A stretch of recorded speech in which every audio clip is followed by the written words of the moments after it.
Hello, magandang gabi po mga guys. Kakarating ko lang po, galing po sa biyahe, no? Magandang gabi po sa buong Metro Maynila. Regarding po dun sa post ni Ma'am Bianca, ako po yung rider na nasakyan niya po yung nakaraan. Ganito kasi yan guys, i-share ko po sa inyo. Nag-book po siya sa akin, galing po siya sa Makati. Ayun po, nag-book siya sa akin, papunta siyang BGC. Ayun po yung mababayaran niya sa akin is 56 pesos. Ganito po kasi nangyari guys. Nung papunta na po ako dun sa Makati para pick upin po siya, dun yung malapit sa mga bar dyan sa Makati, malapit dyan sa GP Rizal guys. Yan. Tapos po, ganito kasi yan guys, nag-book siya sa akin. Yan pinuntahan ko. Hindi ko rin alam, hindi niya lang sinabi na wala pala siyang pera, wala siyang cash. Yan po. Yun, pinick up ko na siya. Ayun po, inatid ko po siya sa BGC.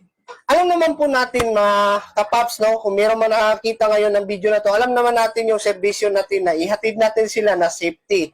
Di ba? Tapos, sa rules natin sa Move It, dapat hindi talaga natin silang i-insultuhin, di ba? Ngayon, paghatid ko dun sa BGC, ayun, yung pagbaba niya, inabot niya sa akin yung debit card. Sabi ko, ma'am, bakit ito ma'am? Di ba tumatanggap kayo ng debit card?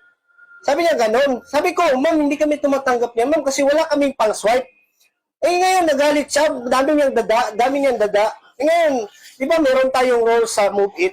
Bawal natin insultuhin yung pasahero natin. Ayun, porket Bisaya ba ako, ma'am? Gaganyanin mo ako, tapos ngayon, ikaw pa yung malakas na mag-post sa social media na ako, Bisaya ako, hindi ko alam yung debit card. Meron po akong debit card. Ngayon po, meron po akong debit card. Ito po yung debit card ko, guys. Oh. Ayan, oh. Yan. Hindi ko lang siya pinatulan kasi, di ba sa atin sa Move It, bawal na bawal po insultuhin yung awayin natin yung pasahero natin. Lalo na bago pa lang siya. Kasi ang sabi niya, hindi na siya nagdala ng cash, ng pera. Kasi daw, meron daw sa apps natin na ini debit card. Meron naman ito, meron siyang debit card. Di ba merong mga online? Pwede naman sa online siya magbayad.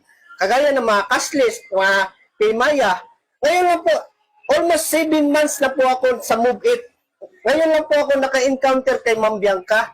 Nagaganyanin niya ako, porkit Bisaya ako. Tapos sabihin niya ako na wala daw akong alam sa debit card. Hello? Sobrang OA mo lang talaga, ma'am. Ngayon lang po ako magsasalita sa iyo. Grabe ka, ma'am. Binudol mo ako. Hindi ka nagbayad kasi wala kang pera. Ngayon, ikaw pa yung malakas na mag-post sa social media. Sabihin mo na, porkit Bisaya ako, wala akong alam sa debit card. Hello? Sobra ka naman, ma'am. Huwag kang ganyan, ma'am.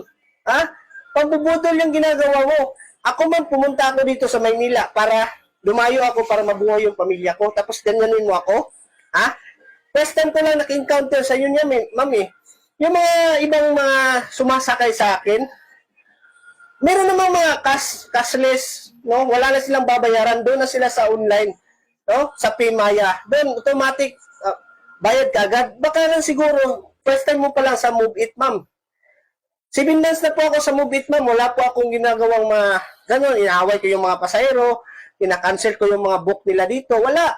Nung nakaraan nga, malakas ang bagyo, nagbiyahe pa ako, malakas pang ulan, binaha pa ako, nalunod pa ang motor ko, pinaayos ko nung nakaraang araw.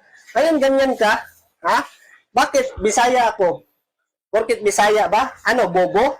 Baka ikaw yung bobo, ma'am. Hindi niyo alam yung mga lingwahe namin. Marami kaming lingwahe na nalaman. Huwag kang ganyan, ma'am. Para ka namang maganda, ma'am eh. Maganda ka ba? Malaki nga yung dito mo, yung baba mo, ang laki. Matangos.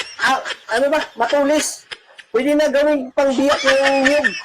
Huwag kang ganyan, ma'am. Next time, ma'am, kapag wala kang pera, magsabi ka na lang, huwag kang sabihin na ganito, ganyan. Wala ka lang, parang binudol mo lang talaga ako nung nakaraang araw, ma'am. So sana po, mga guys, makita ni Ma'am Bianca to, ma-share ninyo sa kanya, na ako po yung nasakyan niya. Hindi ko siya pinatulan. Nagbablog ako pero hindi ko siya pinatulan kasi bawal po sa Move It na awayin po yung pasahero namin.